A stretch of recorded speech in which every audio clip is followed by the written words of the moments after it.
Kami di Kompas Petang, Saudara Badan Eksekutif Mahasiswa Universitas Indonesia menggelar unjuk rasa di depan gerbang Pancasila Gedung DPR Senayan, Jakarta. Mahasiswa memprotes pengesahan revisi Undang-Undang KUHP yang dilakukan DPR hari ini. Jangan Habib dong, Dasko dong. Geser aja dulu. Mundur.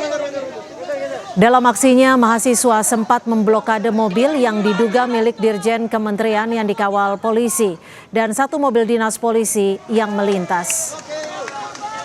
Mahasiswa menyebut aksi menyetop kendaraan yang dikawal polisi merupakan ungkapan kekecewaan karena imbas pengesahan RUU KUHP. Mahasiswa juga meminta pimpinan DPR RI dapat menemui mereka. Demonstran menilai pengesahan revisi Undang-Undang KUHP cacat prosedur dan berpotensi membuat aparat semakin sewenang-wenang. RKUHP yang cacat secara prosedural, yang cacat juga secara substansial, sama sekali tidak mementingkan yang namanya partisipasi publik, partisipasi rakyat, partisipasi bermakna dari rakyat Indonesia.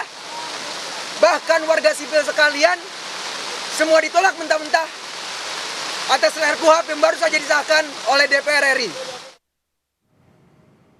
DPR resmi mengesahkan rancangan Kitab Undang-Undang Hukum Acara Pidana KUHP dalam rapat paripurna hari ini.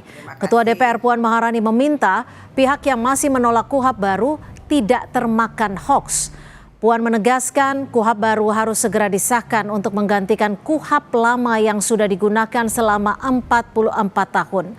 Pemberlakuan KUHP baru disebut Puan di tanggal 2 Januari 2026. Undang-undang ini akan mulai berlaku nanti tanggal 2 Januari 2026. Sudah 44 tahun undang-undang ini berlaku dan banyak sekali hal-hal yang diperbaharui yang sudah melibatkan banyak pihak yang kemudian dalam pembaharuannya itu berpihak kepada hukum yang mengikuti zaman atau hukum-hukum atau undang-undang yang berlaku sekarang.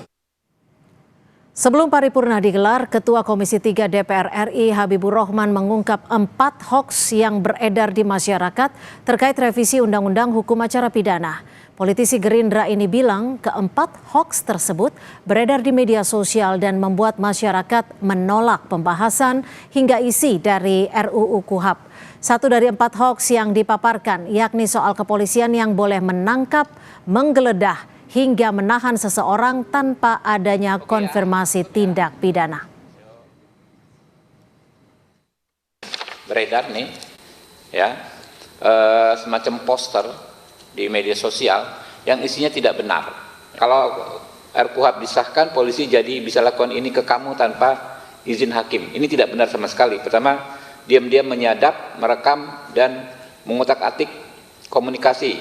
Ya. Kedua, membekukan sepihak tabungan dan semua jejak online. 3, mengambil HP, laptop, dan data ya tanpa izin hakim ya. Keempat, menangkap, melarang meninggalkan tempat, menggeledah, bahkan melakukan penahanan tanpa konfirmasi tindak pidana. Ini hoax benar hoax ya. Di KUHP baru, penahanan bisa dilakukan pertama apabila tersangka mengabaikan panggilan 2 kali berturut-turut. Yang kedua,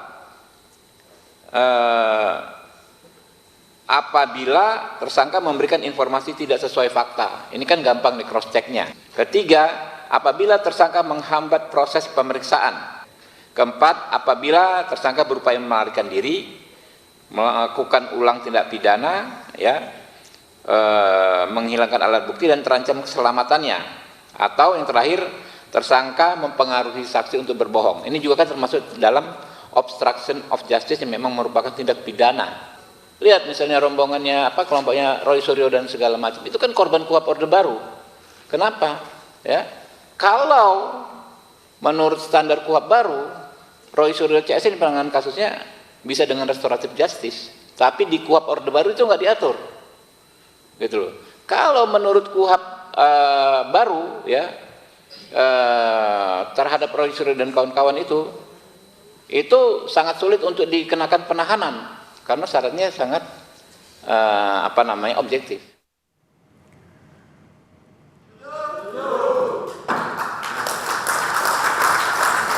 Menanggapi munculnya hoaks seputar RUU KUHP, menurut YLBHI, hal itu disebabkan pembahasan yang tertutup, serta terbatasnya akses publik untuk mengetahui isi pembahasan RUU KUHP, sehingga bila adanya masukan dari publik terkait pasal-pasal yang bermasalah, hal itu tidak bisa disampaikan secara utuh. Pak depan, Pak.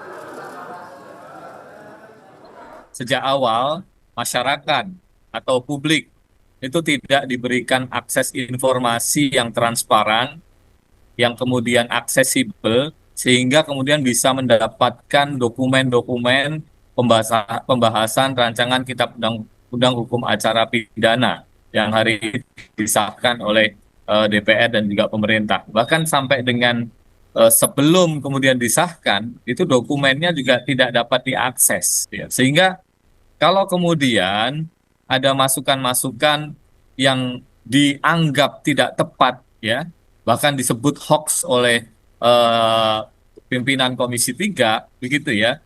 Saya kira ini juga buah dari tidak transparan, ya, tidak terbukanya dan tertutupnya proses pembahasan RUHP sedari awal.